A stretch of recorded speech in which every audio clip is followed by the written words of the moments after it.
citizens' comments. And we ask that you please limit your remarks to 3 minutes or less. So with that, we have folks that would like to come forward. First row.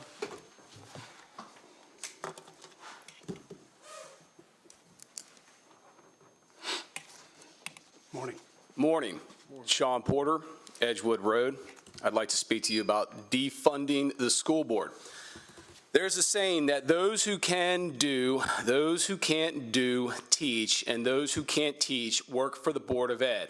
I disagree with the part about the teachers. I think they're doing a fine job, but currently we have a school board that is out of control, that is violating the rights of citizens and children in this county, and we are paying the superintendent $250,000 a year as the highest paid public employee in the county to condescend parents and push gay pornography through schools by and through their agents and, of course, their enablers. And I'm referring specifically to Melissa Williams, school board president, who needs to be voted out, and Vice President Stan Stauffer, who also needs to be voted out. I spoke to you guys last week about my disabled son's transfer to Maryland School for the Deaf was delayed by 5 months until I threatened civil litigation and other unspeakable things against the school board members and people over at the Board of Ed. That situation is resolved only because my son's father is completely insane and willing to do absolutely anything to hold the government accountable in regards to my son's education. Other people are suffering in our county at the hands of these bureaucrats, specifically Stan Stauffer and Melissa Williams, and this guy, David Savine, a guy who makes $250,000 a year to keep kids from graduating if they're wearing makeup that is not to his liking. He actually created several positions within the school board for his friends from Frederick County, Virginia, paying them almost $150,000 a year for unneeded positions, increasing the bureaucracy and taking money away from special needs children like my own. So my son was delayed on learning how to do sign language and communicate with people effectively for 5 months because they want to pay Dr. David Savine $250,000 a year to wear his off-the-rack JCPenney suits in his air-conditioned office on Downsville Pike and tell people like me and my son's mother that we don't know what we're talking about when it comes to our children and our children's education.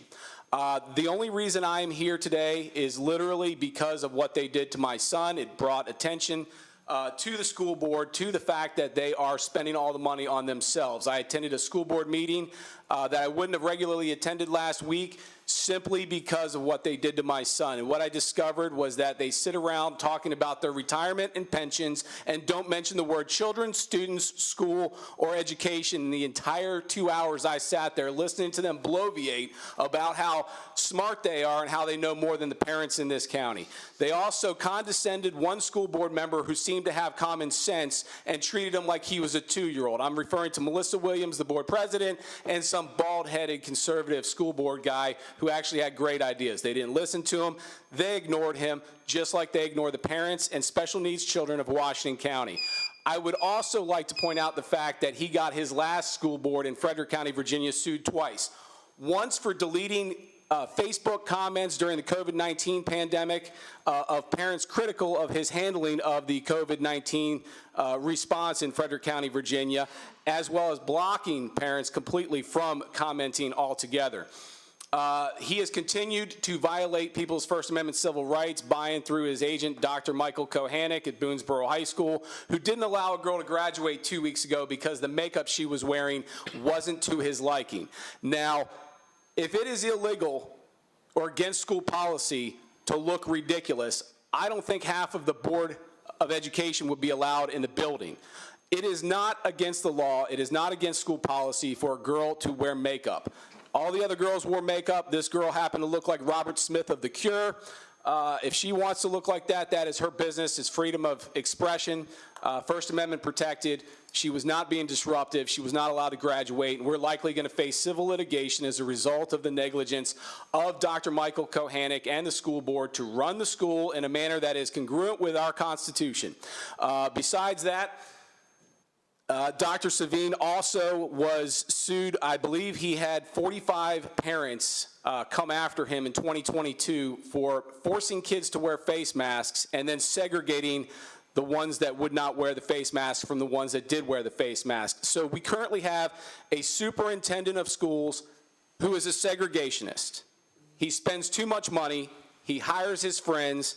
It's literally the good old boy network brought in to increase the bureaucracy on Downsville Pike while our students suffer, while our teachers are underpaid and making 4 times more money than our first responders, our sheriff's deputies who get shot at, and our county road workers.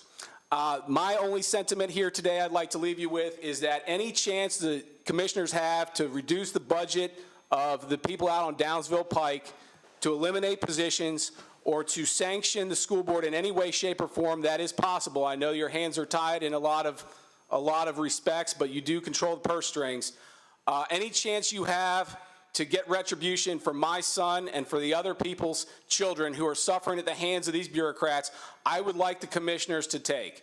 Our taxes are going up. Our government is growing. It is completely unacceptable what's going on Downsville Pike. And with that, I thank you for your time. Thank you, Mr.